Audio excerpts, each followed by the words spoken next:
America's best days are yet to come. That's because conservatives like you know and live the values our great country was built on. The Heritage Foundation exists to make sure your voice is heard in the D.C. swamp each day, shining the light on a bright future. The Heritage Foundation stands for your values and won't give up the fight because they know you never will. Paid for by the Heritage Foundation.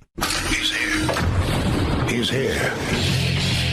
Now, broadcasting from the underground command post, deep in the bowels of a hidden bunker, somewhere under the brick and steel of a nondescript building, we've once again made contact with our leader, Mark Levin.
Levin here. Our number, 877-381-3811, 877-381-3811.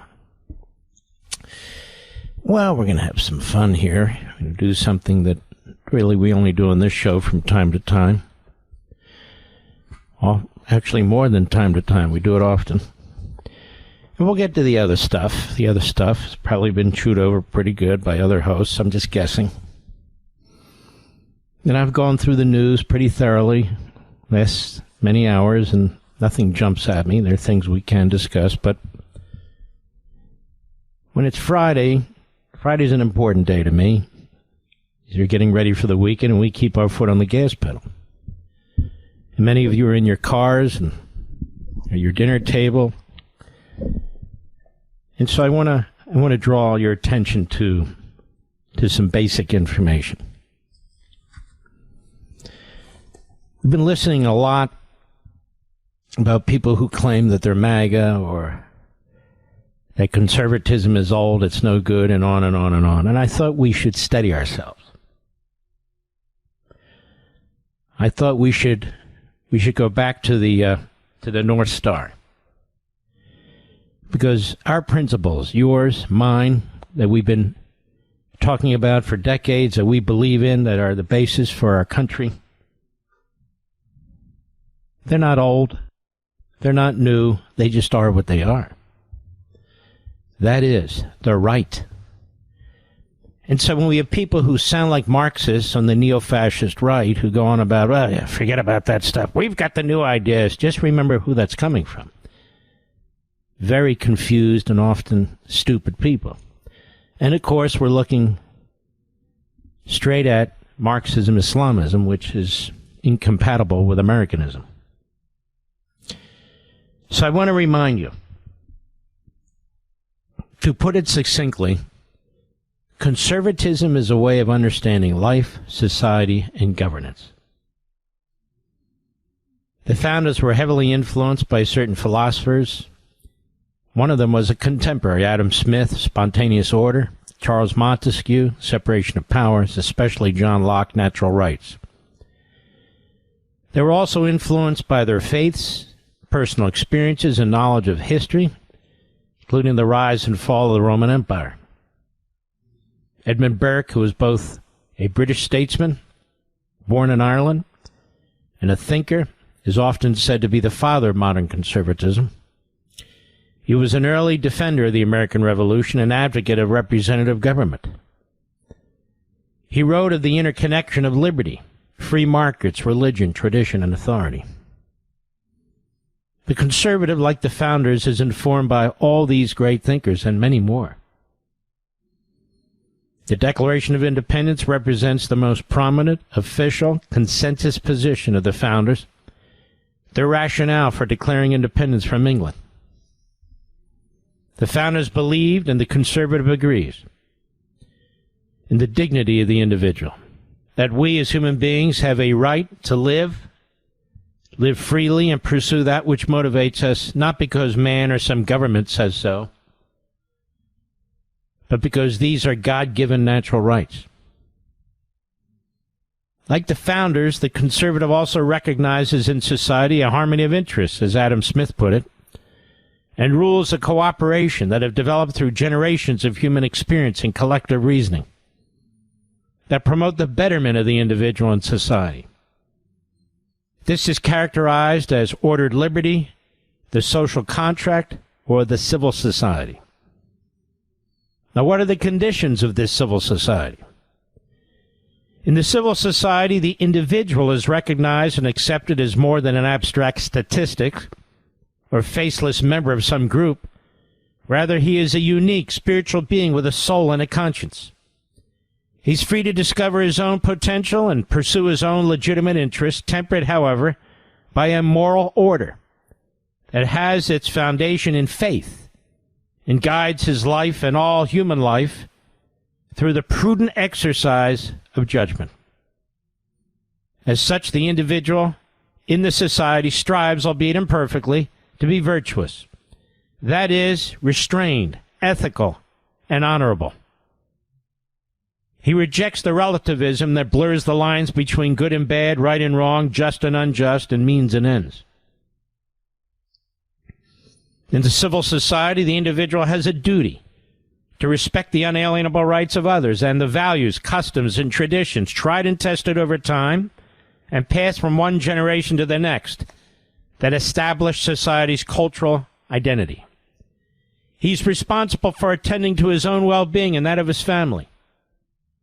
And he has a duty as a citizen to contribute voluntarily to the welfare of his community through good works. In the civil society, private property and liberty are inseparable. The individual's right to live freely and safely and pursue happiness includes the right to acquire and possess property, which represents the fruits of his own intellectual and physical labor. As the individual's time on earth is finite, so too is his labor. The illegitimate denial or diminution of his private property enslaves him to another and denies him his liberty. In the civil society, a rule of law, which is just, known, and predictable, and applied equally, albeit imperfectly, provides the governing framework for and restraints on the polity, thereby nurturing the civil society and serving as a check against arbitrary use and hence abuse of power. For the conservative, the civil society has the highest purpose, its preservation and improvement. The modern liberal believes in the supremacy of the state, thereby rejecting the principles of the Declaration and the order of the civil society in whole or part. For the modern liberal, the individual's imperfection and personal pursuits impede the objective of a utopian state.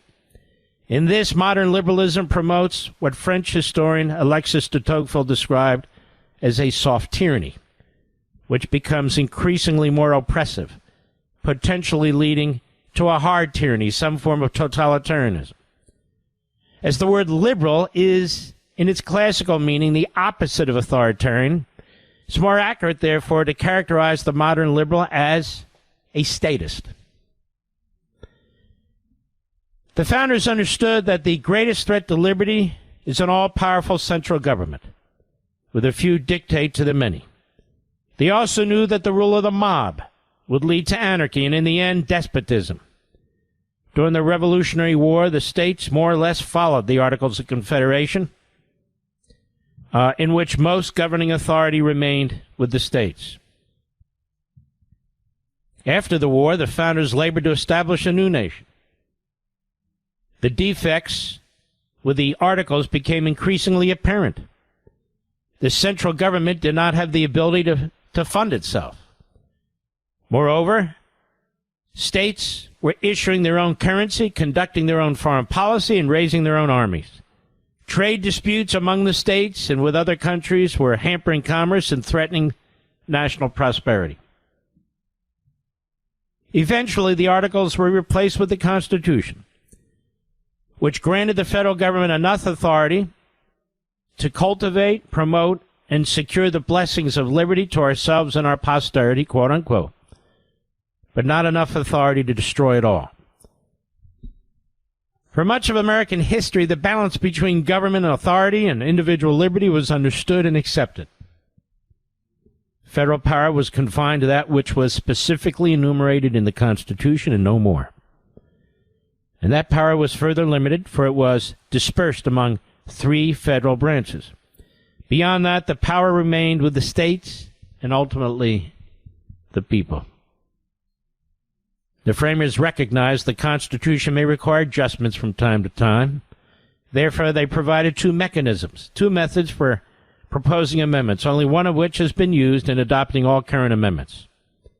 Requires a supermajority of 2/3 of the members of both houses of Congress to propose an amendment to the states for ratification, and 3/4 of the states to successfully ratify the proposed amendment.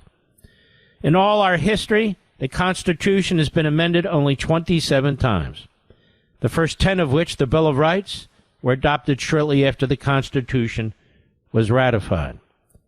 Clearly, the framers did not intend the Constitution to be easily altered. It was to be a lasting contract that could be modified only by the considered judgment of a significant representation of the body politic. And it goes on.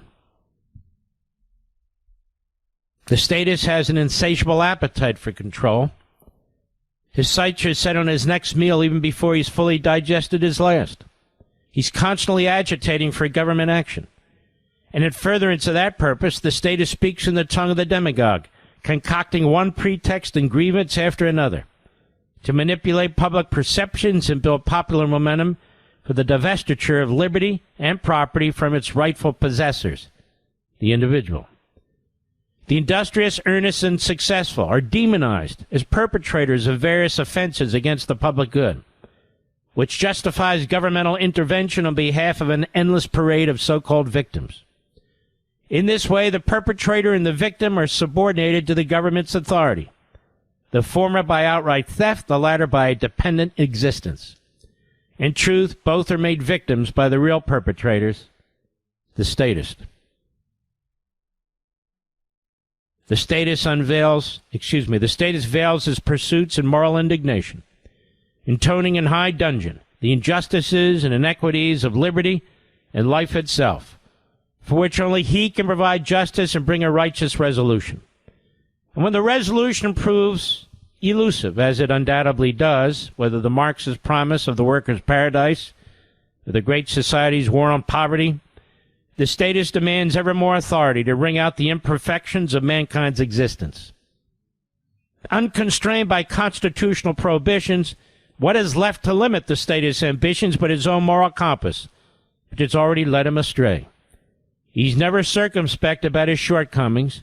Failure is not the product of his beliefs, but merely want of power and resources. Thus are born endless rationalizations for seizing ever more governmental authority. And it goes on. Pretty good stuff, wouldn't you say, Mr. Producer? You're right. It's from the first chapter of Liberty and Tyranny. I think there are people out there, so-called influencers and podcasters, who claim to be of the right, who are really neo-fascist in many respects, who reject everything I just read to you in a book that was written 16 years ago. It was the best-selling conservative book in modern history, Liberty and Tyranny. Over 1.5 million copies. It was the book that was used at and by the Tea Party movement, which became MAGA, Make America Great Again movement, under our great President Donald Trump.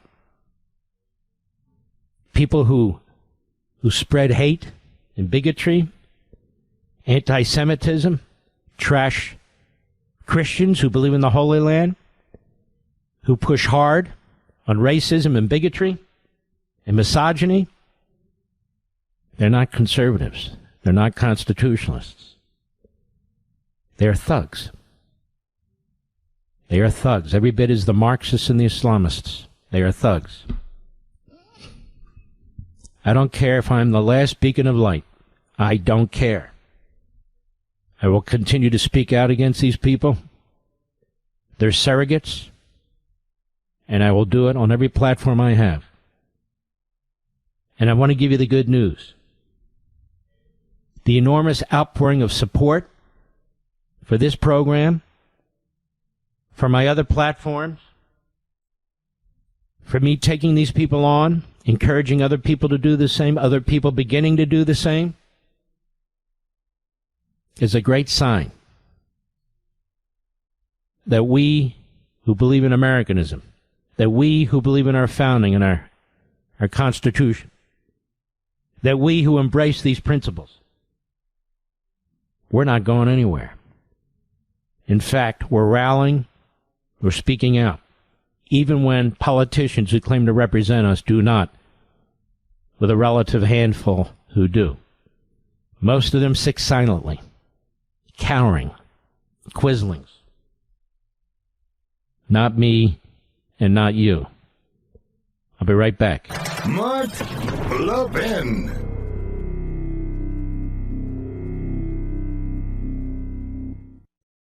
Folks, I have a question for you. Do you believe America's best days are still ahead? With the 250th anniversary of the signing of the Declaration of Independence coming up in less than a year, my friends at the Heritage Foundation are taking stock of the current situation, and they need your input. They've launched a survey on America's future to gauge how Americans feel right now about where we are as a nation and where we're headed in the next 250 years. You know, for decades, your American values have been under attack, but now, with President Trump's administration in office, we have an opportunity to turn the tide and usher in a new golden age for America. But the Heritage Foundation needs to hear from you. What policies do patriots like you most care about? What do you believe are the defining principles of America? What legacy do you believe we should pass on to the next generation? Please visit heritage.org/Levin today and share your feedback and help shape the future of America. That's heritage.org/LEVIN. Paid for by the Heritage Foundation.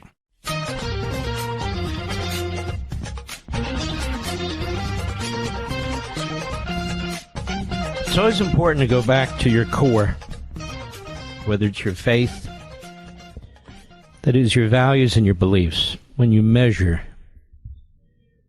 the character of somebody, when you process what they're saying to you, what their motivations are, what their values are not necessarily yours. You don't want to be part of a mob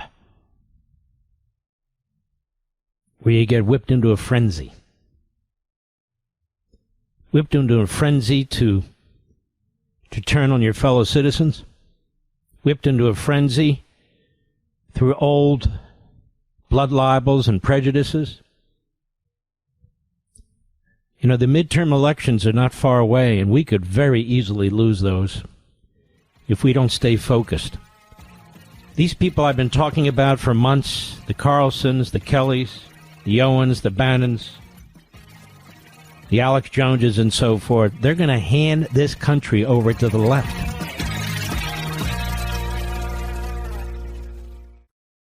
We're coming upon the 250th birthday of the United States, and it has me thinking, what will America look like 250 years from now? My friends at the Heritage Foundation want to know what you think. What policies should America prioritize? What principles should carry us into the decades ahead? As America enters a new golden age, Heritage recognizes that this is the time to take stock and to be intentional about how we shape the future of America. And they can't do it without your input. So please go to heritage.org/LEVIN and let them know what you think is important. Without patriots like you stepping up and speaking up for what you believe in, America as we know it can't survive for another 250 years. Please go to heritage.org/Levin, heritage.org/LEVIN. Take the survey on America's future future. This survey takes less than 10 minutes to complete, but it is critical for making sure that the America we pass on to future generations is an America we're proud of. Go to heritage.org/Levin today. That's heritage.org/Levin. Paid for by the Heritage Foundation. Mark Levin, the research arm of conservative media. Call in now, 877-381-3811. How to talk these days about affordability. First from the Marxist Islamist, the incoming mayor of New York, and now every commentator on TV or everybody who writes affordability. And I believe there is some of that. But I don't believe that's the only reason the election results were what they were last Tuesday in these Democrat strongholds. I believe that's simplistic. Affordability is an issue for many people, but it doesn't even make sense in the state of New Jersey, as I've discussed with you many times. The party in power was the one that's made it unaffordable for many to live in the state of New Jersey, with the massive property taxes among the highest in the country and the electricity bills, which are right up there with California, needlessly so. They shut down 5 power plants. The Democrats did that. Now, that's my point to you. This is an important point. Other things took place, too. So what I'm going to do on tomorrow night's Life, Liberty, and Levin, what I'm going to do is I'm going to compare New York and California, Virginia, and New Jersey, but the 3 states from last Tuesday plus California to Republican states: Florida, Texas, Ohio, and Tennessee. The blue states are unaffordable. The red states are very affordable. And so my premise is going to be, if the issue is affordability, of course we want to confront that. But why is it that Republicans are on their heels on the issue of affordability when Republican states are far more affordable than Democrat states? You see my point, Mr. Producer? And I did a tremendous amount of research on this. 6 hours I spent on it. I got up at 4 or 5 in the morning and prepared it on the monologue, if you're interested. And I go through them. I'll tell you something else I found that was very interesting. The top 5 states where young people, that is, sons and daughters, are still living at home with their parents are all Democrat states, Mr. Producer. All 5 of them. The 5 states in which the least amount of young people are still living with their parents are all Republican states. So even if we look at the segment of society that's considered the youth vote, they have it better in Republican states than they do in Democrat states. And I'm going to reveal all this in a significant way with graphs and everything else to try and help the administration and try and help the Republicans in Congress and help show them the way. Help show them the way to making the case. The Democrats are running around complaining about affordability. And by the way, that information I just gave you doesn't even include the tax situation, which in blue states are much higher than in red states. It doesn't even include the crime statistics, where crime is much higher in blue states than red states. So taxes are lower in red states, crime is lower in red states, the cost of living is lower in red states. The Republicans have a treasure trove of things they can run on, Mr. Producer. And I waited to tell you this evening so I wouldn't be ripped off by the usual plagiarists in radio and TV. I don't like doing hours and hours and hours of research and an analysis and then somebody's listening in and they do something. But you get my point. I think it's very important. You're going to hear this tomorrow night, Saturday night on Life, Liberty, and Levin. We're going to have Charles Payne. He's fantastic. And a lady by the name of Ali Mare. And we're going to go into what the NEA and the AFT are doing to our schools well beyond what you already know. The American Parents Association. Killer show Saturday night. Killer show Sunday night. We're going to have Representative Chris Smith. And we're going to go through what's happening to Christians around the world and how they're being slaughtered by Islamists and by communists. I've talked about it many times behind this microphone, and now we're going to really dig in hard. And Neil Ferguson, one of the great scholars and thinkers and authors out there on the state of the West and the United States in particular. And I think both programs are worth you setting your DVR 8 p.m. Eastern Time, Saturday and Sunday, and watching live if you're available. That would even be better. But either way, I don't just sit there and have 14 guests on and kill time and all the rest of it. I don't have writers who write a damn thing for me. Nothing. Zero. I don't have researchers who do research for me. I do it. And I do it so I'm familiar with it. I do it so I comprehend it and I can explain it. So it's not somebody else's words and somebody else's work. I guess they call it old school, Mr. Producer. But I believe in it. These principles I started the program off with. Why we are a great country. Our belief systems, our faith, family. These principles. They've got to be your North Star. You've got to hold on to them. Hold on to them tightly like your life depends on it, because it does. Even when familiar faces are out there preaching something that you know to be wrong or doesn't sound right, you must reject them, and you must reject it, whatever they're spewing. They have different motivations. They have different goals than you.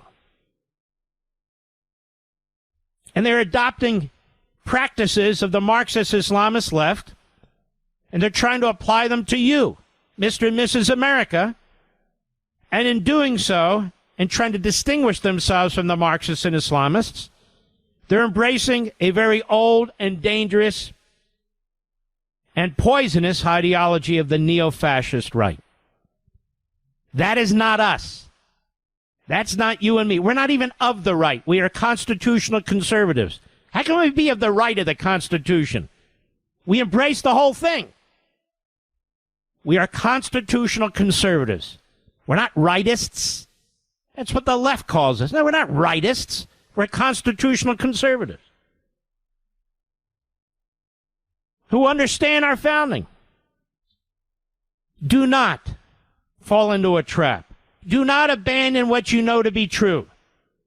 Do not abandon what we have discussed for decades, and I'm pleased to say you're not. You're not. And these people are unraveling. You want to know why? Because I'm shining the light of truth on them. And all they have are personal insults.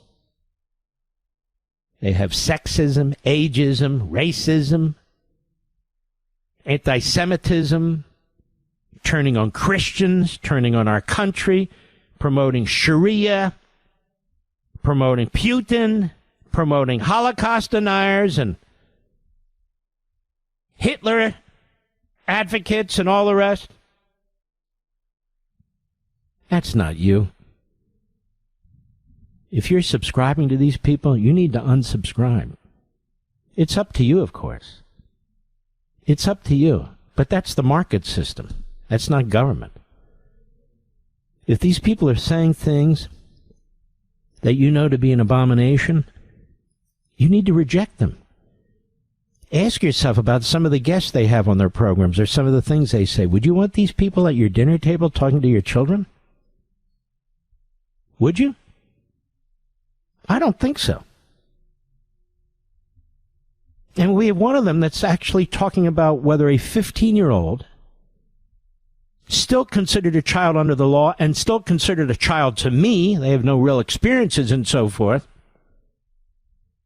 just completing puberty, whether a 15-year-old can actually be considered considered somebody a human being who can be molested by a pedophile. Now, as soon as somebody is debating the age of a child in the context of pedophilia, you need to run as fast as you can, folks. You need to run as fast as you can. I don't care who it is. I don't care how much you've enjoyed listening to this person, that you need to run. When you have another person who's got more emails with Epstein that you can count, and has videos that he won't release, and that has confessed to fraud, a felony, against maybe many of you, claiming to raise money for a wall that he never built. You need to run from that person as fast as you can. I don't care if they have the gift of gab. I don't care if they have a silver tongue. It doesn't matter. That's not you. Those are not your principles. If you admired somebody over the past, and they not only platform but promote and embrace Nick Fuentes, who promotes and embraces Hitler and Stalin and the raping of women, you need to run from that person as fast as you can. There is no excuse. None. Think about your family. Think about your morals. Think about your parents and how you were raised. Think about how you want your children and grandchildren raised. You don't want these people anywhere near them or near you.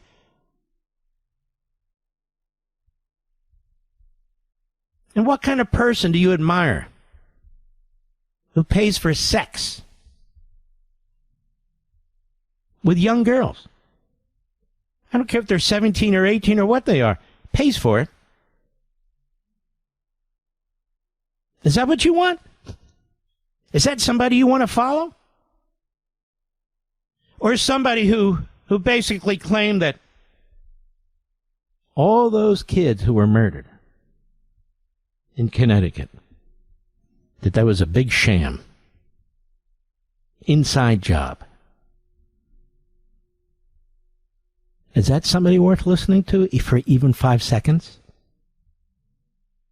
There are many people who disagree with me, who are platformed on podcasts and so forth and so on. I am happy to engage them. I am happy to debate them. We've had discussions with them over the decades. That's all good. These people that I'm talking about right now, that's only 5 of them, and there are more. They're poison. Absolutely poison. I don't know if it's a mental defect. I don't know if it's a personality defect. I don't know if it's their ideology. I don't know if they're grifters. I don't know if they're getting foreign money. It doesn't matter. Does it really? And here's one other thing I want you to really think about hard. They all turn on the president. They all claim to be MAGA. They're not MAGA. Tucker Carlson was never MAGA, and he's stabbing the president in the back. Megyn Kelly now insinuating that there's something in the Epstein files that doesn't look good for Trump. I don't know what she's talking about, neither does she. It doesn't matter. Marjorie Taylor Greene, what a ridiculous clown. Off on her own. The left is playing her. Rush said that that's what the left does, and she's so stupid. She's easy. She's like a ball of clay, and they're having a grand old time with her on the left. She comes from a very Republican district. She doesn't fear a primary challenge. She thinks it's because she's so great. No, that's not why, because they vote Republican. She's stabbing the president in the back. I told you they would. They're not MAGA. They're not Make America Great Again, a term first used in Reagan's re-election in 1984. They're not MAGA. They admire Mondani. There's nothing to admire. They speak up for Hamas. Many of them. That's pretty sick. They've got this obsession against Jews and Israel, like most bigots do. And they claim to love America, but they never talk up America. They trash our country. When you trash our country, you're trashing our people. They're trashing you, Mr. and Mrs. America. Wash your hands. Be done with them. Many of you already are. Many of you already are. Stick to your beliefs and your principles. Stick to your faith and your family. Stick to the American founding. Who are these people? Who are they? What have they ever done with their lives? Nothing. Nothing. What have they contributed to the country? Absolutely nothing. Zero. Did you see them at the Tea Party? No. Did you see them at the Reagan Revolution if you're old enough? No. Do you see them at Convention of States? No. They show up at events because they want people to applaud them. A self-fulfilling ego. But that's it. I'll be right back. Mark Levin.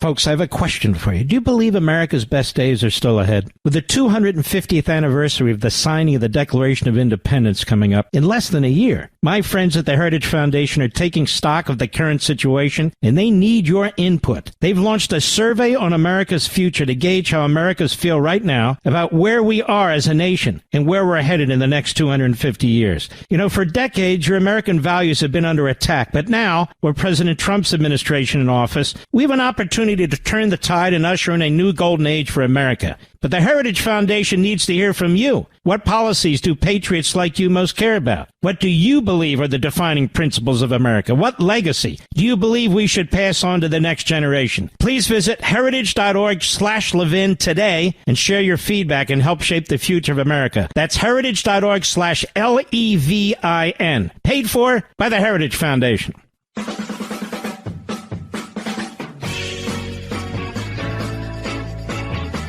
Now, if our generation loses its way and we go the way of the neo-fascists, we're going to lose the country because our principles are what's lasting. And we're going to lose it to the Marxist Islamists. That's what's going to happen. And I'm very, very concerned about it. We need to get behind our principles. We need to spread the word. We need to demonstrate that they work. Affordability, security, whatever the issue is, or we're going to lose the country, thanks to the neo-fascists who claim to represent you and me. We'll be right back. This segment of the podcast is exclusively sponsored by Pure Talk. Pure Talk offers great coverage and can save your family money on your wireless bill every single month. Go to puretalk.com to find the plan that's right for you. Thank you again for listening, and thank you so much for this sponsorship, Pure Talk. He's here. He's here. Now, broadcasting from the underground command post, deep in the bowels of a hidden bunker, somewhere under the brick and steel of a nondescript building, we've once again made contact with our leader, Mark Levin. Hello, America. Mark Levin here. Our number, 877-3811-3811, 877-381-3811. Hold on now. Hold on, everybody. Hold on here. I'm here. So this Clinton tap judge looks like he's going to, or she, whatever, are going to blow out all these cases that are in front of him. A federal judge in Alexandria, Virginia, suggested she could toss the charges against former FBI boss James Comey.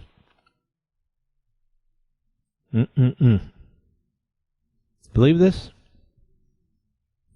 Who else? New York Attorney General Letitia James. See, the courts are crucial. Controlling the courts, absolutely crucial. And she appeared to agree with claims the prosecutor who brought the case is illegitimate. So that would be a trifecta. Get rid of the prosecutor. get rid of the Letitia James case, get rid of the Comey case. And then they talk about Trump and the Justice Department under him being corrupt. This is just the way these people operate. It's awful. Absolutely awful. District Judge Cameron McGowan Curry, C-U-R-R-I-E, appointed to the bench by former President Bill Clinton, appeared skeptical of several of the government's arguments about why the appointment of Lindsey Halligan, an interim U.S. attorney for the Eastern District of Virginia, was above board. It's shocking that they even get involved in this stuff. It really is. Defense attorney Abby Lowell, this guy's paid a fortune. Remember, he was Hunter Biden's lawyer, too, and John Bolton's lawyer. Argued for Letitia James, who was not present in court, that the government's position on appointments would give the Trump administration the perpetual ability to appoint interim U.S. attorneys, bypassing Congress's sign-off. There's no need for this judge to get involved in this, but she wants to get involved in it.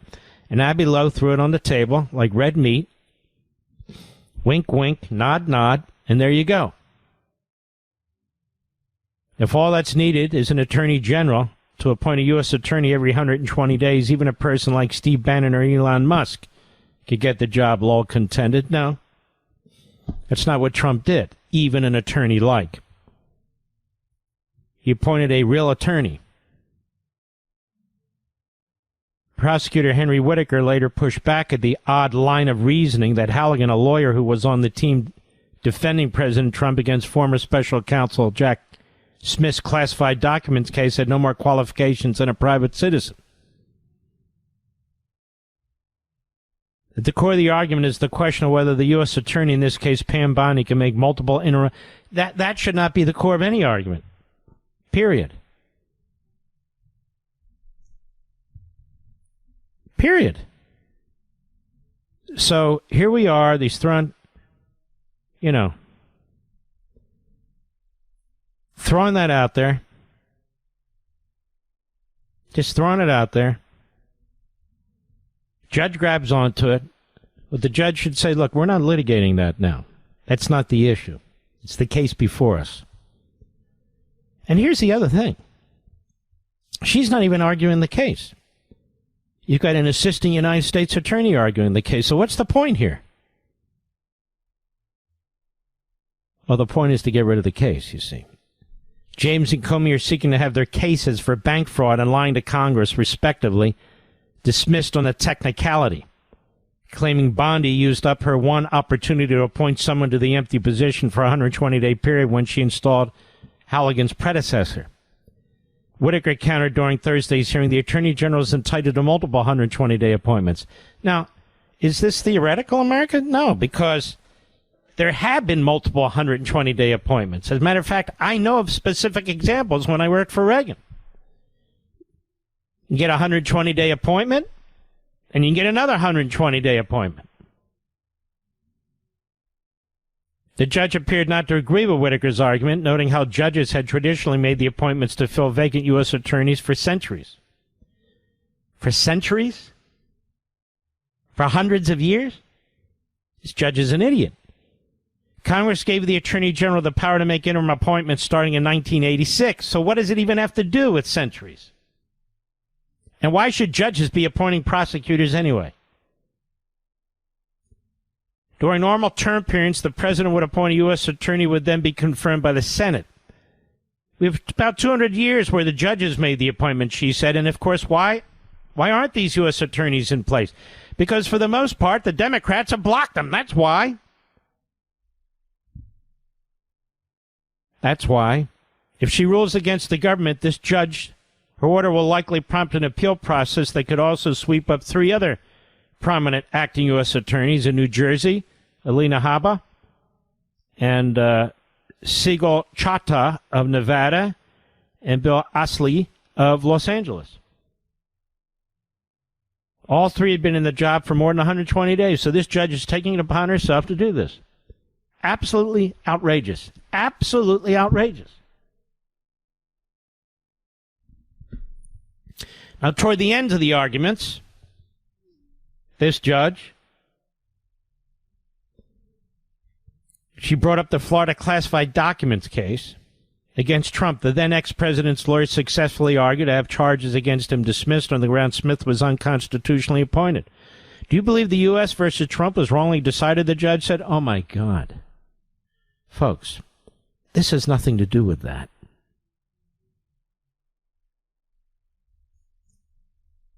He was not appointed to 120 days. He was appointed under a special counsel regulation in violation of the Appointments Clause. This is not a violation of the Appointments Clause. Whitaker argued the ruling in the Trump case doesn't apply to Comey and James cases, in part because the U.S. attorney and special counsel are two very different positions. Of course, he's right. Whitaker said a special counsel is given unique and broad authority the U.S. attorney doesn't have. And Whitaker said Smith wouldn't have been appointed to the position of U.S. attorney because he doesn't qualify. The attorney general has full authority to appoint anyone who meets the U.S. attorney qualifications, Whitaker added. She hopes to rule the judge by Thanksgiving. Now, this is just pathetic. So you can see what they've done to our judicial system. They've destroyed our judicial system, and this isn't the first case. I mean, there's scores of them now, right? That we've talked about at some great length. Now, listen to this one. Trump official refers Representative Eric Swalwell for a federal criminal probe over alleged mortgage fraud. Here's the problem. What judge is going to hear that one? So you got Letitia James, who's accused of committing mortgage fraud. That's bank fraud. And in my view, it's pretty obvious that they have the goods on her. And the judge is looking to throw it out.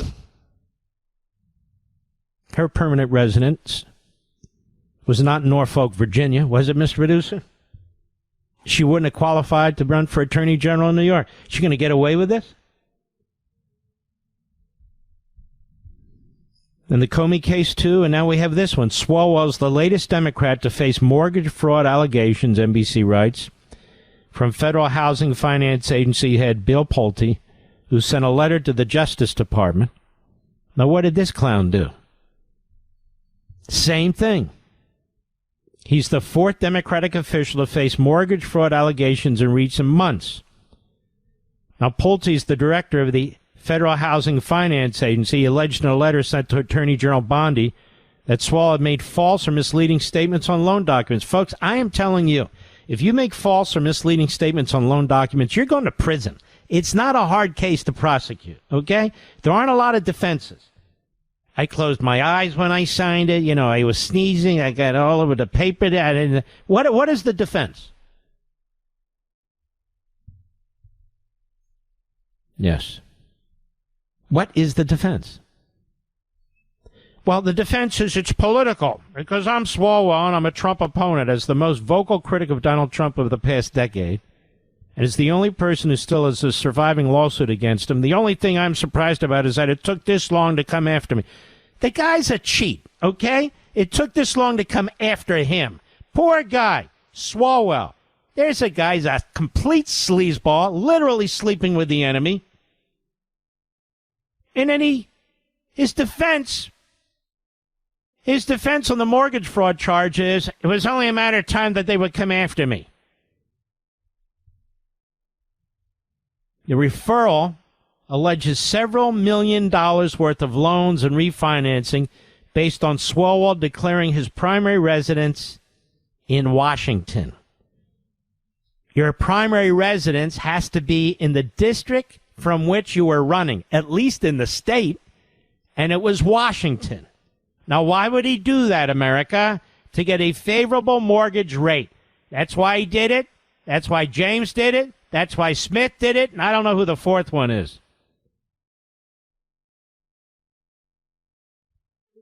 Let's see here. I think that's all I'm aware of, those three. All right, we'll be right back. Mark Levin.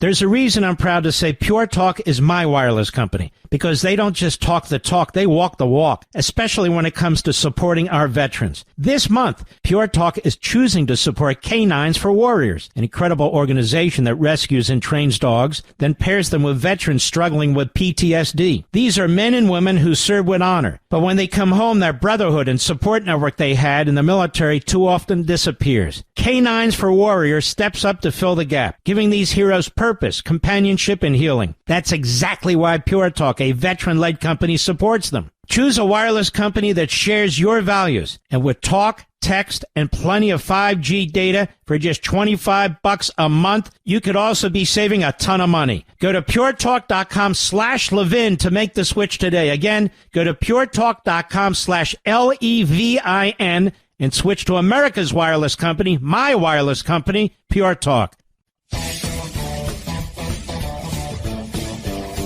The Unaffordable Care Act, which we coined here years ago, or Obamacare. Better yet, Obama doesn't care.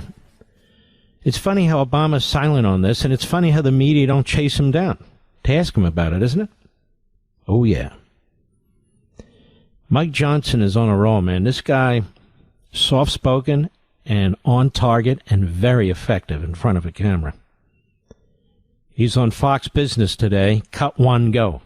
The Unaffordable Care Act has failed the American people. It did exactly the opposite of what they all promised as it would do. The Democrats broke the American health care system. The reason your premiums are skyrocketing is because they have terrible policies, and one of them is subsidizing insurance companies. That's what this COVID-era subsidy was all about. Remember, the Democrat Party created this on their own. They're the ones that put the expiration date on it, December 31 of this year, because they knew it was a boondoggle. There was no way they could justify that being permanent policy. So what we have said is, if there was going to be an extension of that, it would need massive reforms. You need some income caps on that. You should not be subsidizing health care for wealthy people. And also, you need all sorts of reforms on it. You need high protections on those things and other innovations. So the Republican Party has known this is going to expire at the end of the year, as everyone in Congress has. We were always preparing to work through that in a deliberative fashion through October, November, December. But ironically, the Democrats, because of their shenanigans, took a lot of the time off the clock on that for us to do it. So we're working on it in earnest. It is the Republican Party that will bring down health care costs, not the Democrats. By the way, he's on with Maria Bartiromo. Now, Maria Bartiromo is fantastic. Forget about Megyn Kelly. She's a disgrace. She's a disaster. She's gone to the dark side. Just forget about her. Her comments about pedophilia are just grotesque. Her alliance with Candace Owens and Tucker Carlson, she's made her bed and now she can sleep in it.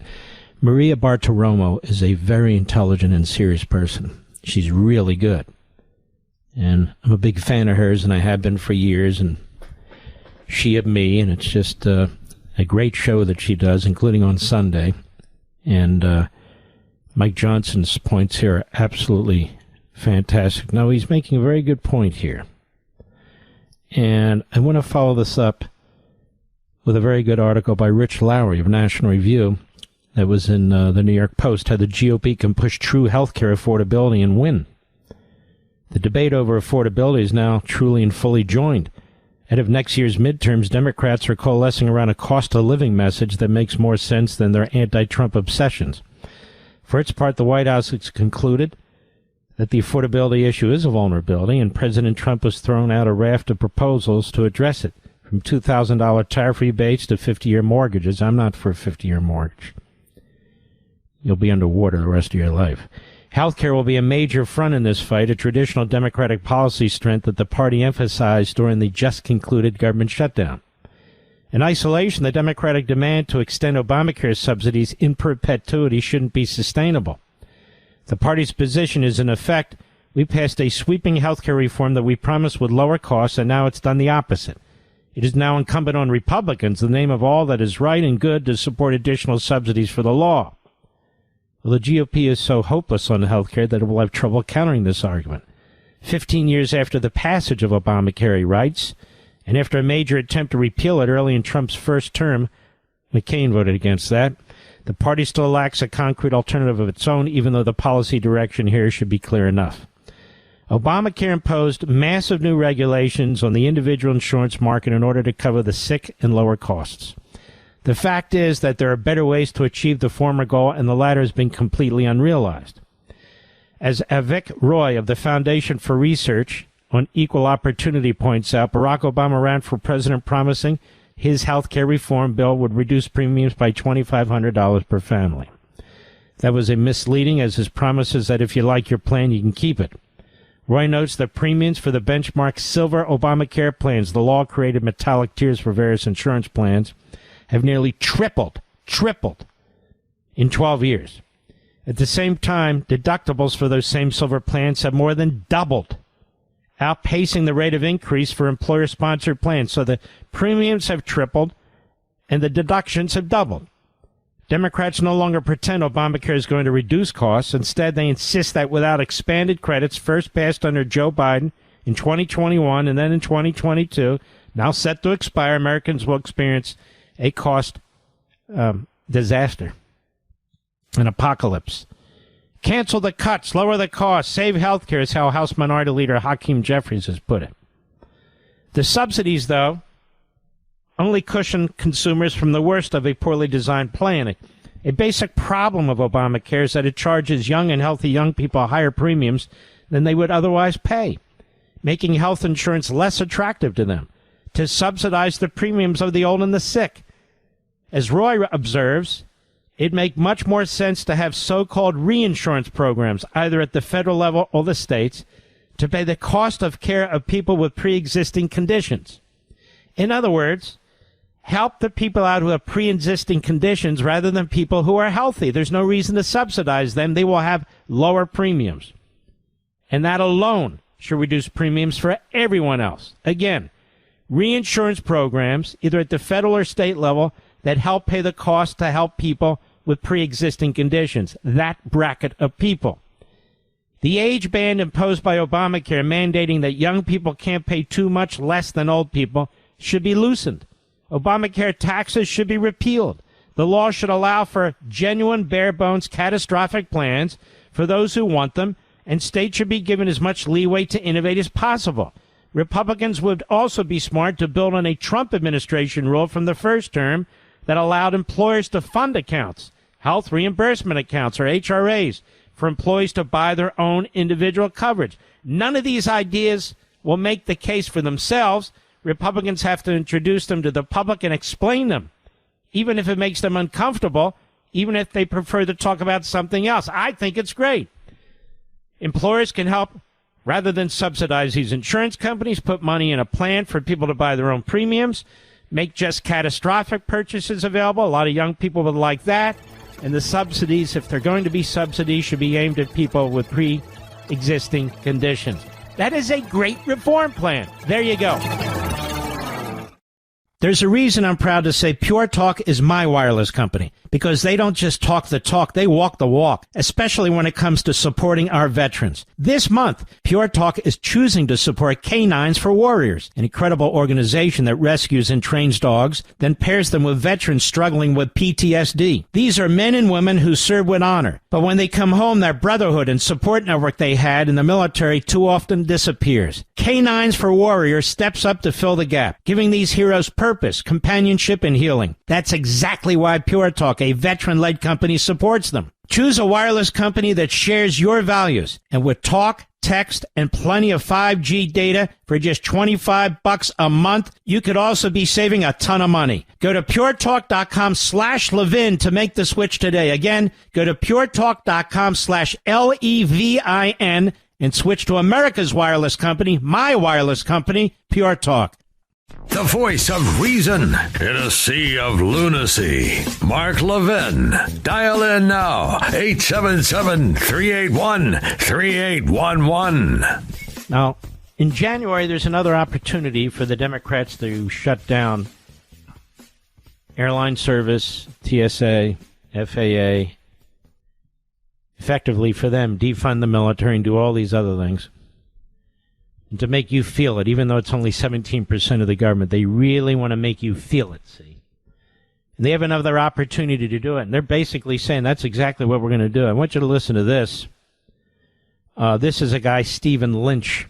I believe he's from the state of Massachusetts, state of confusion, where they don't even have a Republican representative.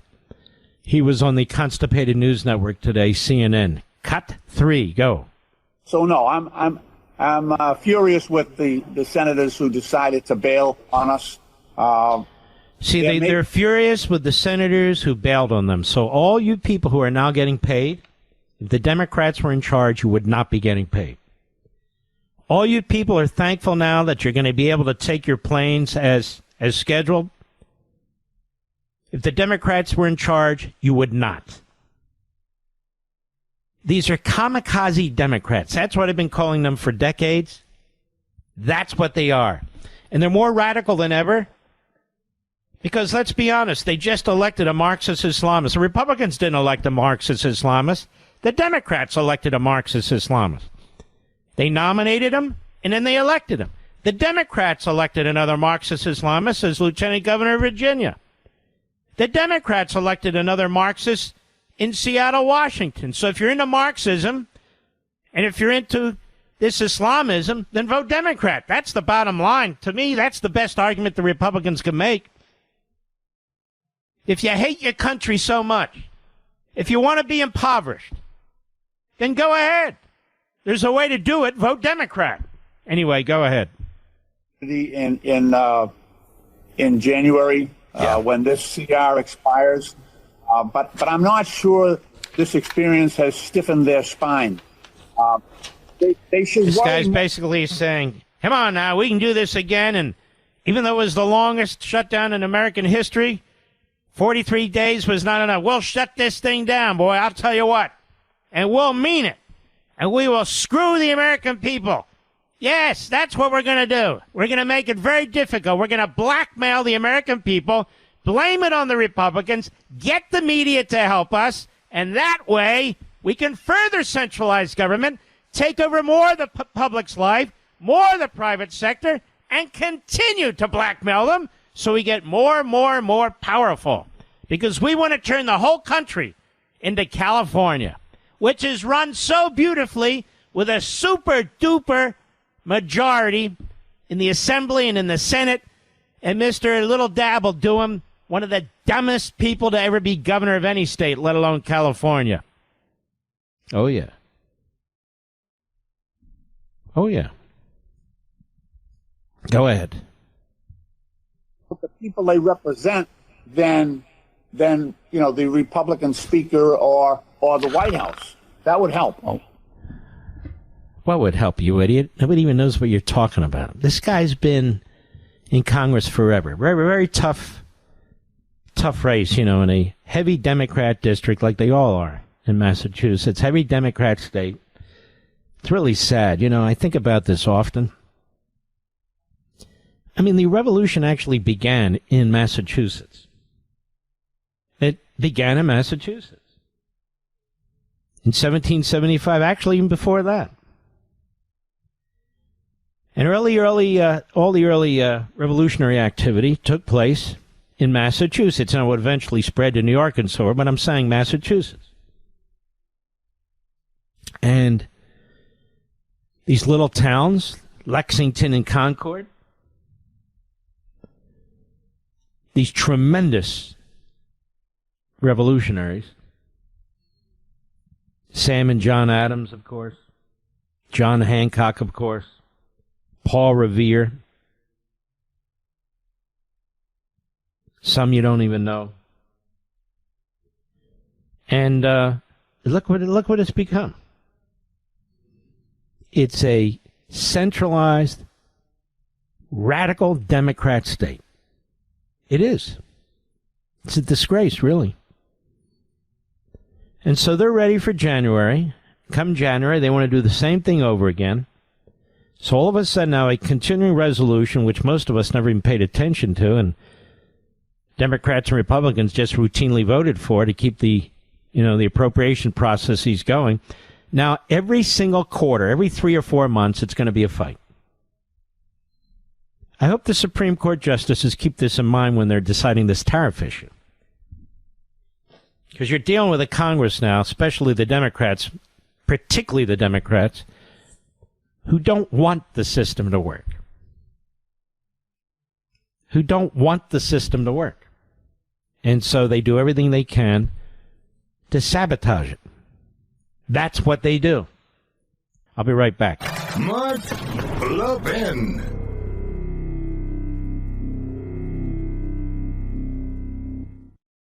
There's a reason I'm proud to say Pure Talk is my wireless company, because they don't just talk the talk, they walk the walk, especially when it comes to supporting our veterans. This month, Pure Talk is choosing to support Canines for Warriors, an incredible organization that rescues and trains dogs, then pairs them with veterans struggling with PTSD. These are men and women who serve with honor, but when they come home, their brotherhood and support network they had in the military too often disappears. Canines for Warriors steps up to fill the gap, giving these heroes purpose, companionship, and healing. That's exactly why Pure Talk, a veteran-led company, supports them. Choose a wireless company that shares your values, and with talk, text, and plenty of 5G data for just $25 a month, you could also be saving a ton of money. Go to puretalk.com/Levin to make the switch today. Again, go to puretalk.com/LEVIN and switch to America's wireless company, my wireless company, Pure Talk. So the Democrats are out there with their crazy-ass conspiracy theories. They can't stop. This guy, Chris Murphy of Connecticut, he's sick. He's certifiable. He really is mentally ill, which I guess is why the media love him. You know, it's like a car accident. He's a car accident. And so he's with the Texas Tribune today. Now, why would the Texas Tribune, which is quite left-wing, be interviewing Chris Murphy of Connecticut? Because he's a nut, that's why. Cut 8, go. Sure. I think he is right now trying to scheme a way to be able to stay. I think you have two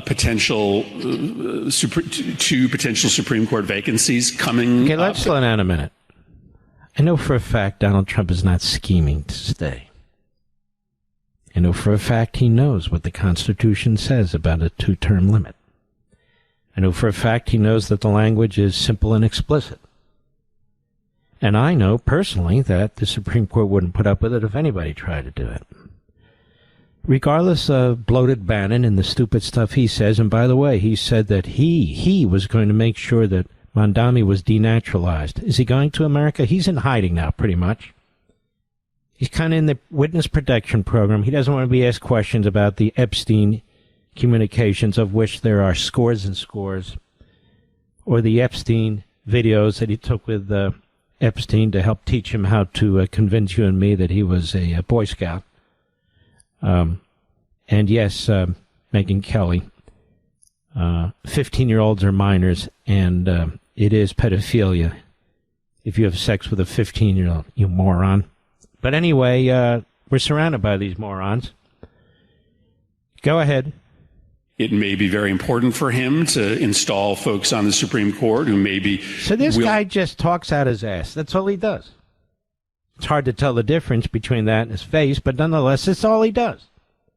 He goes on TV and he makes these outrageous statements.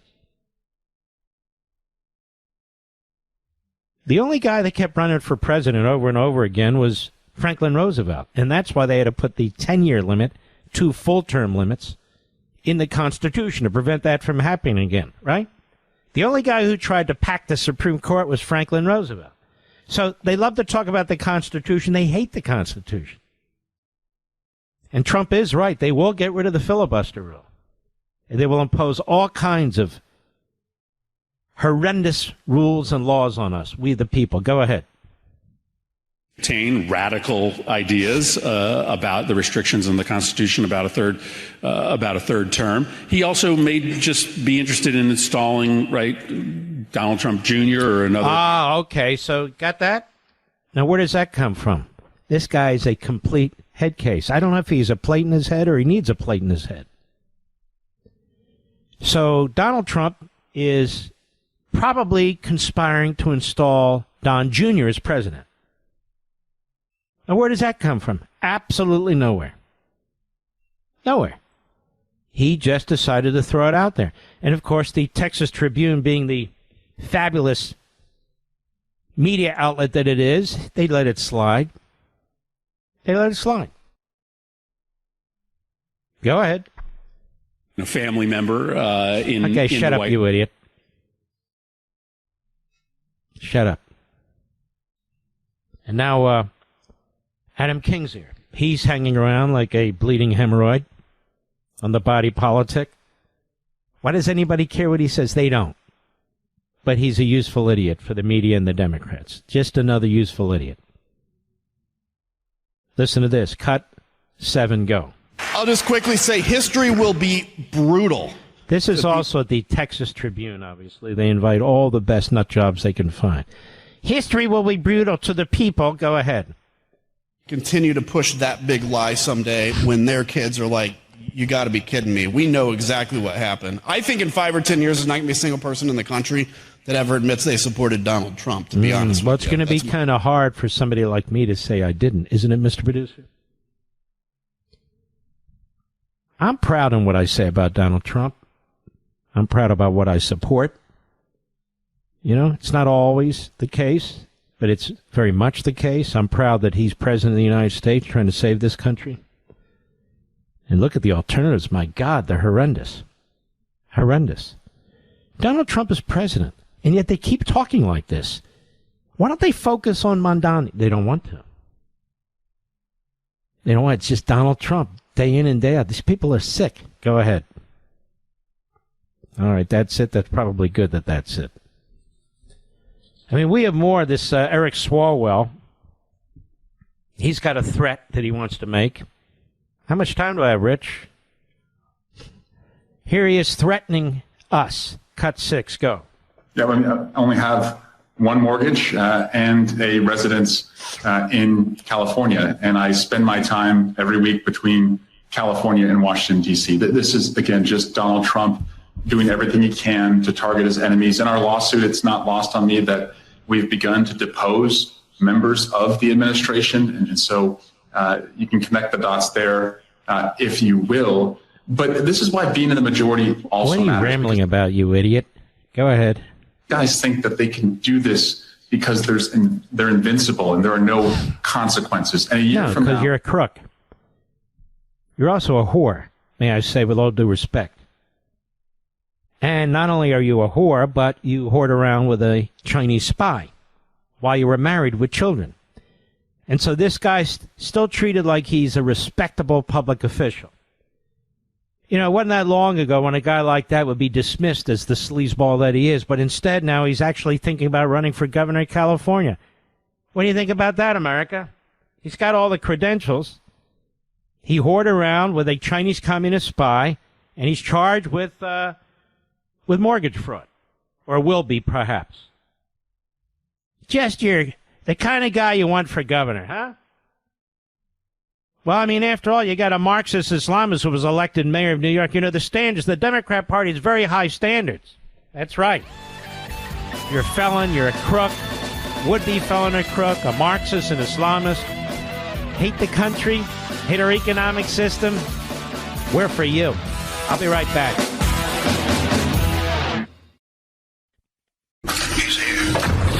He's here. Now, broadcasting from the underground command post, deep in the bowels of a hidden bunker, somewhere under the brick and steel of a nondescript building, we've once again made contact with our leader, Mark Levin. Hello, America. Mark Levin here. Our number, 877-381-3811, 877-381-3811, our power hour. This is it for the week, but don't forget, you can see me tomorrow night on Fox, 8 p.m. Eastern Time. You're going to love this show, and on the next day, Sunday, 8 p.m. Eastern Time as well. I think you're going to really love these shows this weekend. I really do. I hope you'll check them out, set your DVR, so forth. Over at Red State,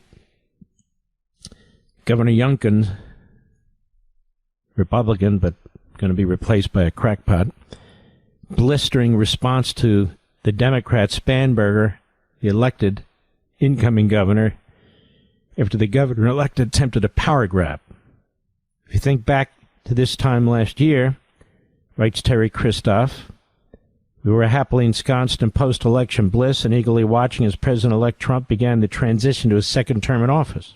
It was something to behold because Trump immediately began the de facto president and his lame duck predecessor quickly faded away into irrelevancy. Now, the Commonwealth of Virginia doesn't have such a problem at the moment, and Republican Governor Glenn Youngkin would like Democrats, and particularly Governor-elect Abigail Spanberger, to kindly butt out of his business. Spanberger naturally is eager to get a head start on wreaking havoc in the Old Dominion, but trump the cooler jets for the next 2 months. Youngkin was rightfully incensed to learn that she had taken it upon herself to write to the Board of Visitors of the University of Virginia.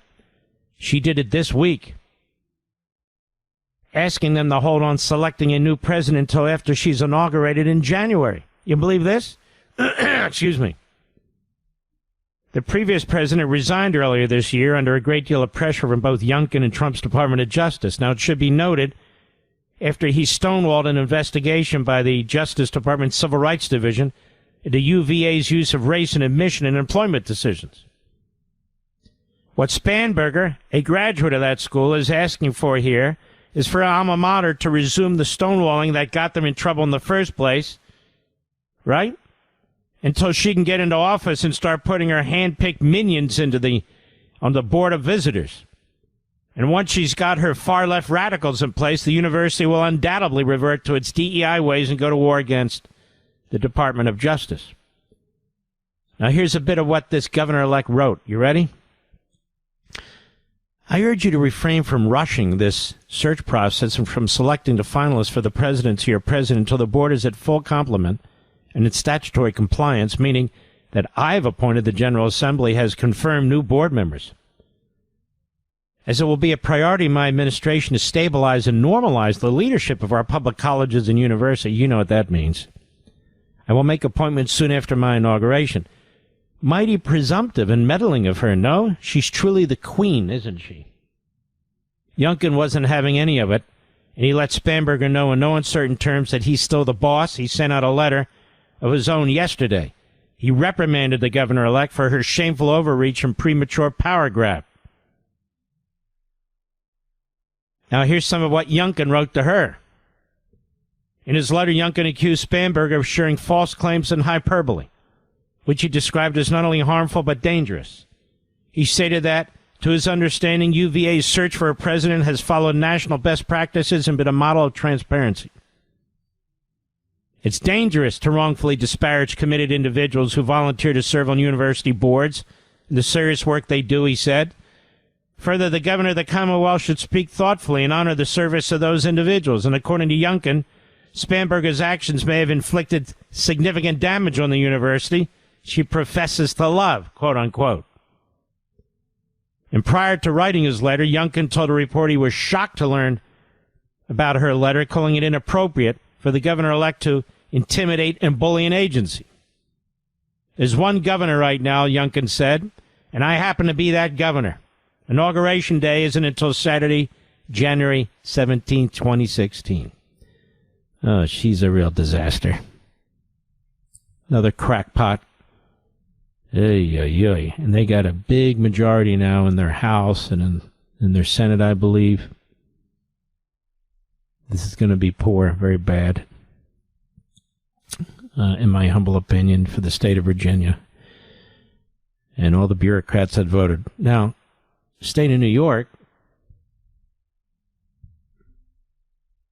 you know, I was contacted by a friend of mine who's a pollster, who's pushing the, I guess he's the executive for Long Island or something, or Nassau County, who wants to be the Republican nominee. It's not going to happen. I've endorsed Elise Stefanik. I'm going to back Elise Stefanik, and I'm not backing anybody else. She's by far the best candidate for New York for governor, without question. And our friends at Breitbart, one of the great sites, and I want to tip my hat to my friend at Right Scoop, Brian, doing a great job over there. Stefanik in statistical dead heat with Hochul in 2026 New York governor's race, and she hasn't even started campaigning yet. A new statewide survey conducted by JL Partners shows the 2026 New York gubernatorial race between Republican Stefanik, Democrat Hochul effectively tied as voters expressed growing dissatisfaction with the current administration's performance. Now, according to the poll, I'm looking here, Hochul and Stefanik, Hochul has 46%, Stefanik 43%, 11% undecided. The poll's margin is 4.4 error. Hochul's approval ratings reflect broad dissatisfaction. Statewide, only 11% of voters strongly approve of her performance, 29% somewhat approve, 54% disapprove, including 39% who strongly disapprove. Among Republican voters specifically, just 8% approve of her leadership, 91% expressing disapproval, 81% of them strongly. Now, Stefanik's favorability ratings vary significantly between general election voters and the Republican primary base, as you can imagine. I think Hochul has a very good shot. If there are enough Republicans left in the state of New York. I hope there are. I meant Stefanik. Stefanik has a shot, yes. Okay, we'll be right back. Mark Levin.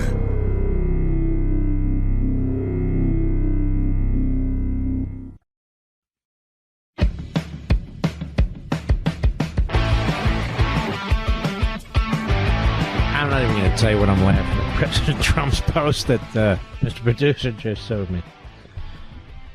Oh, my Lord.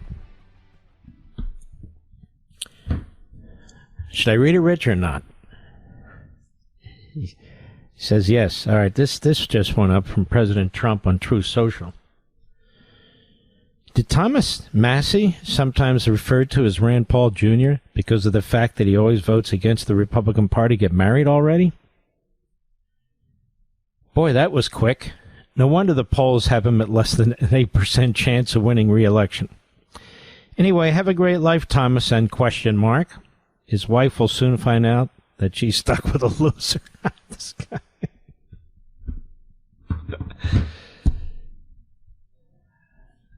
I probably shouldn't be laughing, but how can you not, Mr. Producer? It's hilarious. To me, it is anyway. Zorhan Mondami. These Marxists, they're really fun kids, aren't they? Oh, man, Ashevitz, they are unbelievable. The Zoranians. Is that what we should call his supporters, Zoranians, Miss? I think we should, Mr. Producer. The Zoranians sounds like a sexual disease, doesn't it? You know, I don't know how I got this, doctor. Guy's going to a dermatologist. I've got this Zoranian. Oh, that's a tough one, the Zoranian. Oh, yeah. Pain in the ass, actually. Oh, yeah. Anyway, where were we? He's about to go back on one of his promises. What will the Zoranians do? Will they burn down Manhattan? Cut 10, go. It is no surprise that Mayor Adams is using his final weeks and months to cement a legacy of dysfunction and inconsistency. And I've made clear over the course of the campaign what my vision would be in meeting the urgent need of building affordable housing, especially for seniors across New York City. And the actions that the Adams administration has taken now make it nearly impossible to follow through with that. Oh, and what actions are those exactly?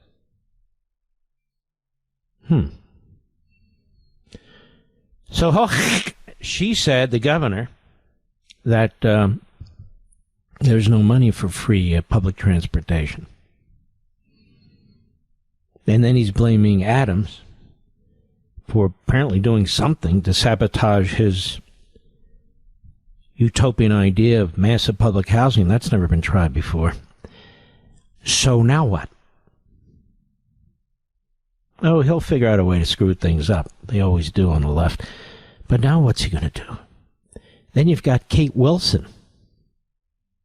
Kate Wilson just got elected mayor of Seattle. Do you know, Mr. Producer? She was living with her parents. Did you know that? She was living with her parents. Doesn't matter. She's a Marxist. That's all that matters, right, Seattle? That's it. Now, here's what she said back in August when she decided to run for mayor. Cut 10, go. I mean 11. Access to affordable, healthy food is a basic right. We cannot allow giant grocery chains to stomp all over our communities, close stores at will, and leave behind food deserts.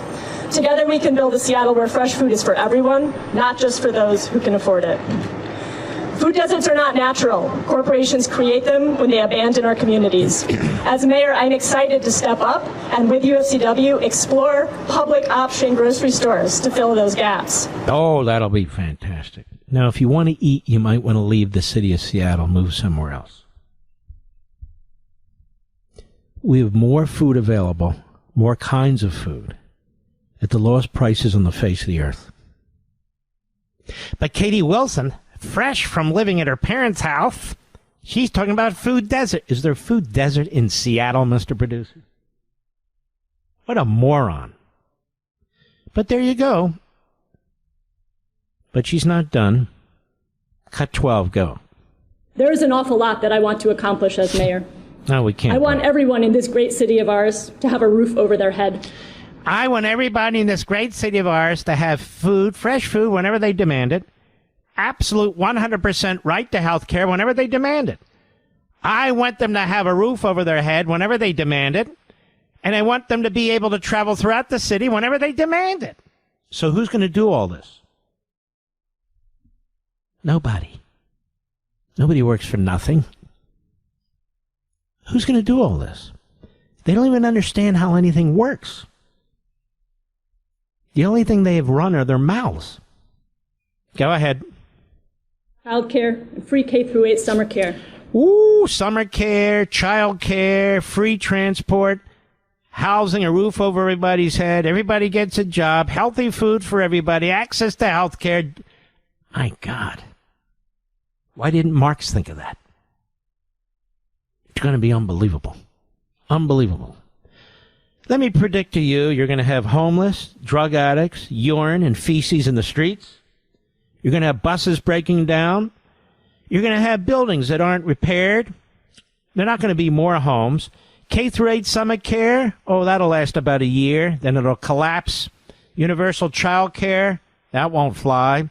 What else will you have? Crime through the roof. Vagrancy through the roof. Joblessness through the roof. Unbelievable. She's fantastic. And they talk about, you know what the other thing is? They talk about this AOC, who's as dim-witted as they come. Dim-witted as they come. Never run a damn thing. Is she going to challenge Schumer? They never talk substance. What has she ever done? What is she going to do? How is she going to do it? Ooh. That's our AOC soundtrack, because that's all she's ever done. Pour drinks and drink drinks. And there's nothing wrong with that. Unless you're a Marxist, then there's something wrong with it, because that's not good enough. Now, the problem is, Schumer's a sleazeball. Sleazeball. And so here you have the Democrats again. You can have a Marxist, Islamist moron or a sleazeball. Who shall I pick? It's a tough one. People are going to pick to get the hell out of there. That's what they're going to pick. Really crazy. Anyway, back to Katie Wilson, the new mayor of Seattle. Cut 12, go. I want world-class mass transit. I want great, safe public spaces where kids can run around with abandon. I want stable, affordable housing for renters. I want social housing.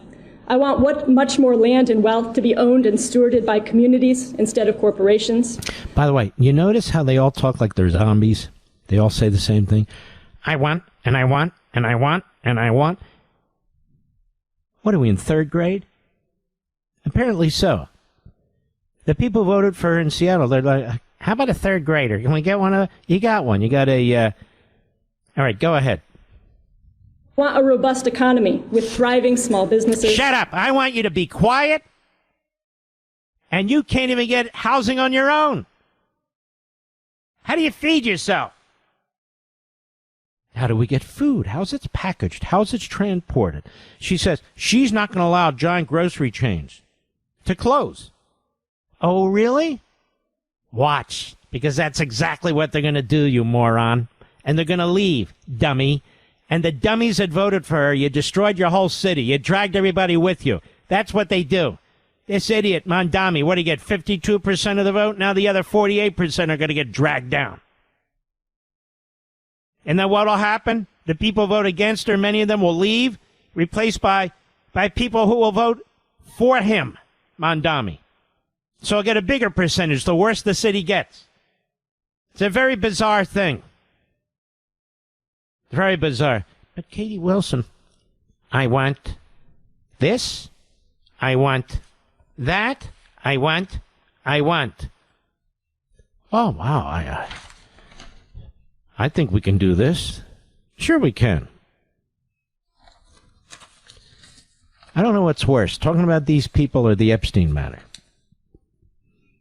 What are they looking for exactly in the Epstein matter? They're looking for some smoking gun on Trump. There is no smoking gun. But they keep looking anyway. On the Epstein files. Oh, my God. The Epstein files. Oh, yes, the Epstein files. Where are the files? Dershowitz says he has the files. Then they say the Department of Justice has the files. Now the committee has the files. What are these files, Mr. Producer? Do you have any idea what they're talking about? Everybody has the files. What's in the file? Well, we know what's in the files to some extent. The woman whose name they redacted, who unfortunately committed suicide, unrelated obviously to Donald Trump, testified under oath that Donald Trump was very kind. He was not even flirtatious. He didn't do anything. Well, we can't have that. We need more files. And the more files that come out, the more it looks like Steve Bannon was a writing partner with Epstein. Those two could have served in prison together. Can you imagine, Mr. Producer? They might have enjoyed it, but that's neither here nor there. Nonetheless, where's Steve Bannon today? Where is the fraud room? The videos where he was teaching Epstein how to defend himself against the public. All the email. You going to listen to this slob, America? But we're still waiting for him to denaturalize Mondami. I can't wait for that one. We'll be right back. Conservative and proud of it. Call the Mark Levin Show at 877-381-3811. Well, let's see what's in the call center here, the gene pool, as we like to call it. Paul, Tampa, Florida, on the Mark Levin app. Go right ahead, please. Paul. It's a great one. It's an honor to finally talk to you. All right. I want to talk about Mondami. I want to talk about the media and how it's covering things. It seems completely off. It seems like we're living in delusional land, or as I call Mandummy. Mm-hmm. I think you're right. And Go ahead. Mondami had. I'm having a little trouble hearing you. Are you speaking into the mouthpiece? Is it better? Is it better? Yeah, I had the phone the wrong way. I think it's a little better. Yeah, go for it. Yeah, perfect. Yeah, the way that the media is covering Mondami, it kind of reminds me of how almost like Tucker and Megyn are covering. Unfortunately, this is really, I can't hear it. I'm sorry, buddy. I can't hear it. He was getting to the Nazi stuff, I could tell, Mr. Producer. He was trying, but nonetheless, his technology wasn't up to snuff. You know, if you're going to get into the Nazi stuff, at least make sure we have a good connection, you know. Deborah, Rockland, Maine, the great WVOM. How are you? Oh, it's our buddy Deborah. Hey, Mark. How are you? How's your family? Good. Everyone's well, I hope. Everyone's well, thank you. I'm thinking of Maine, and I'm in the mood for some of that blueberry pie and all the rest of it up there. Anyway, go right ahead. Yeah, it's God, faith, and country. And, Mark, I'm glad that you and your family are well. You know, the red and blue states, the difference is, I'll just give you 3 examples. Abbott, DeSantis, Huckabee Sanders. Again, good. Yep. Bill Boyd, You're right. Pritzker, and Kathy Hochul, the horse mouth. Boy, something's going on there for I'm sure. like Trump. I got names for everybody. You do it. He is hilarious, man. I'll tell you what. He is so funny. But anyway, it's got to be getting cold up there, no? Office. No, it's great. I'm right on the water. When he went into office, the president, on 2/16, yeah, I wrote him a couple of letters. I told you this last time, and I got some letters back from him. But I had a list of names of people. Like Janet Yellen was the snowy owl. I mean, it was just so cool. But listen, Elise Stefanik, I'm with you. Wouldn't she be great? I don't know if you remember this. Oh, I've watched her from the very beginning. Remember when Trump said every once in a while there's a star, and he was talking about Elise Stefanik, and she definitely is. She has to win New York, or we're gonna lose. We're gonna lose this country. I gotta believe that after a year of that mayor in New York, I gotta believe there's going to be some pushback. Otherwise, these states are gone. And the great thing about America is there's 50 states, so you don't have to stay there. The sad thing is, a lot of people, multi-generations have been there. They work hard. They have a home. They like their neighborhood. They like the restaurant down the street. It's terrible when you feel you have to leave a neighborhood or have to leave a state because the politicians, it was never supposed to be that way, All right, Deborah, you have a fantastic weekend. We really appreciate you. You're a great patriot. Let's continue, shall we? Let's go to Kyle. I have a sense about this one. We'll see. Lansing, Michigan, XM Satellite. Kyle, go ahead. Yes, thank you. You're a true patriot, Mark. My question is, when you were talking about the possibility of the cases against Comey and Letitia James being dismissed because the U.S. attorney wasn't properly appointed, that's clearly an executive function. According to the judge. It's the same as the. Uh-oh, what happened now? Well, I think we lost him, right, Mr. Producer? Question exception exist anymore? All right, I think I understood what you were saying. Look, there's separation of powers, and there is the appointments clause. The problem is it's often been abused by Congress. That is, they don't approve people, so a president can't fill his administration. And so there is also, under the Constitution, the ability to make these recess appointments, and they last for a period of time. They've codified it for 120 days. And at least when I was in the Reagan administration, we would run that at least twice, sometimes more. And now we have a federal judge that says, no, you can't do that. And I'm thinking, well, why not? It gets around the appointments clause. But the reason they do these sorts of things is because it's Congress that's playing with the appointments clause, and a president needs to be able to appoint people to do the work, not just bureaucrats who are there from prior administrations and so forth. So it's perfectly legitimate, in my view, for an administration to push back that way. But look, you're talking about a hack judge. And I wish I could snap my fingers and have an answer for you. I don't. And it's going to take the court upstairs again to deal with it. The problem is we now have these lower courts who are defying the Supreme Court in a couple of cases, and we have these lower courts who are making decisions they know will take a long time until they get to the Supreme Court. And this judge is hoping she'll blow out these cases, and by the time the law catches up with her, it won't matter. These are very evil people. These are radical left-wing lawyers who become judges. They were put there purposely by the Democrats and Biden. All right, my friend, thank you for your call. Good calls. Except for that one guy who doesn't know how to use a phone. My fellow gropers, we fuenticites. We fuenticites, we're like parasites, we fuenticites. All of we fuenticites, prepubescent and so forth, we have these, these blockers we take because we like being prepubescent, and we want to make sure that that's who we are and that's who we remain. And we gropers, a.k.a. fuenticites, parasites, yes, we call in, and we want to mention Hitler. Yeah, my phone wasn't working. Let me get on social media. Let me tell everybody what happened. Yeah. Vicky, Port Angeles, Washington State, XM Satellite. Hello, Vicky. Hi, Mark. Can you hear me? Yes, I can. Thank you. Okay. I have two challenges for you, Mr. Levin. Yes. Number one, as as we're trying to figure out this problem of these outrageous home prices that we've watched since COVID and 2020 under the under Biden's fiasco.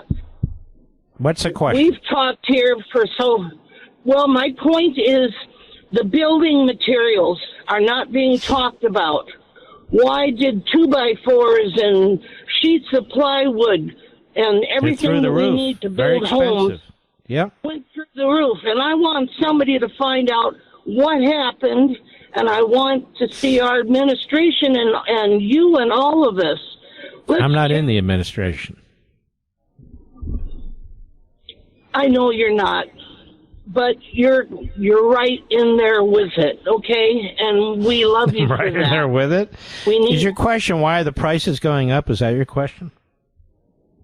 No, I'm saying that we need to go after what caused the prices of these buildings. Well, I'll tell you what caused the prices. It's not hard to understand. You had massive inflation, which drives up the price of everything. That's number one. You have massive environmental policies that make it harder and harder to get lumber out of forests and so forth and so on. And the third thing is you've got and by the way, a lot of our lumber is homegrown. We don't even have to import a lot of it. And then the third thing you had going on anyway were energy prices. Energy prices are used not only to create usable lumber, that is to cut it and so forth, but to transport it and so forth and so on. So you've got a lot of costs during the process. You know, I've played many times this whole thing about a pencil. How do you create a pencil and all the costs involved and all the parts involved and all the countries involved? And when you screw around with that process with massive inflation and with environmental rules and things of that sort, it has an impact. And it has a bad impact. But you make a great point. One of the reasons we have high housing costs is because of the cost of the materials that are through the roof. All right, my friend. Thank you, Vicky. Very good call. Call again, please. Let's continue. I'll be right back. Mark Levin.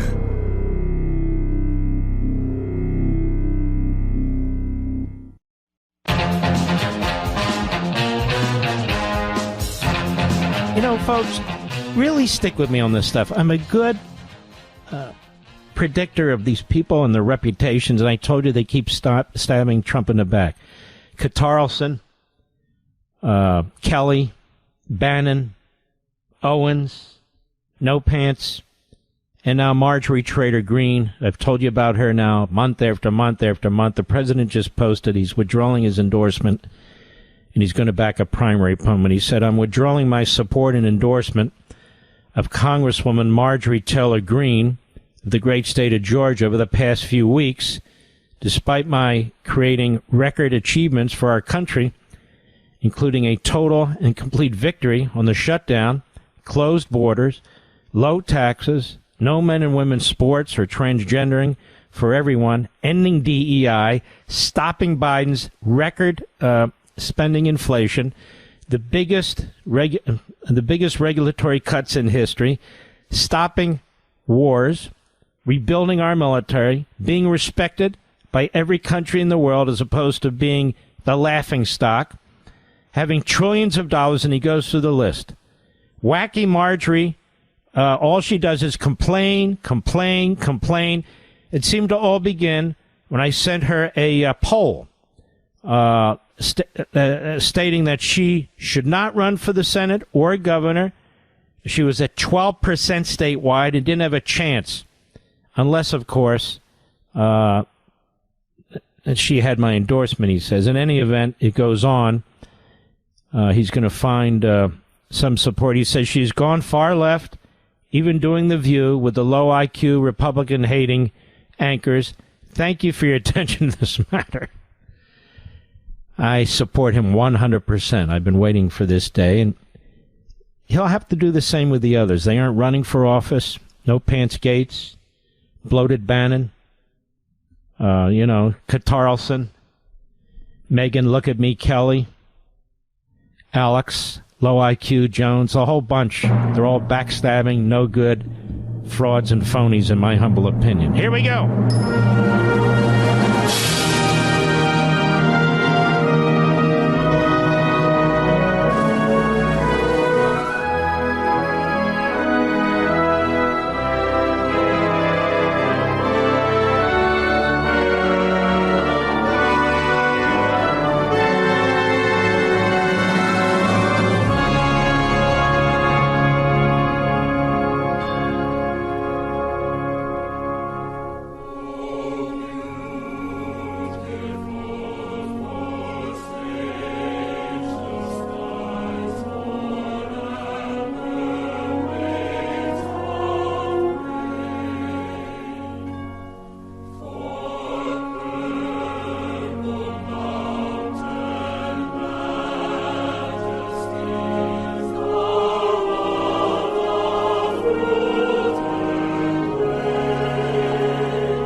The week is officially over. The weekend begins now. Have a wonderful, wonderful time. Be safe.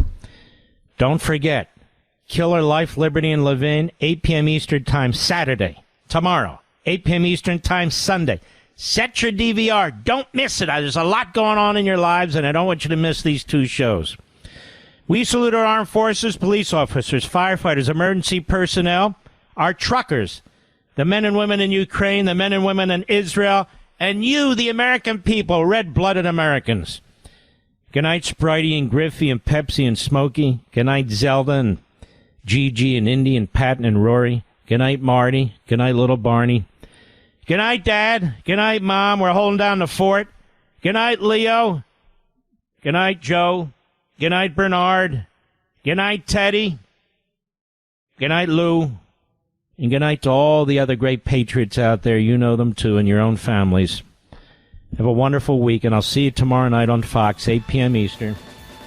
And I am blessed to have you here. Trust me, I know it. And do put your trust where it belongs, in your faith and your principles.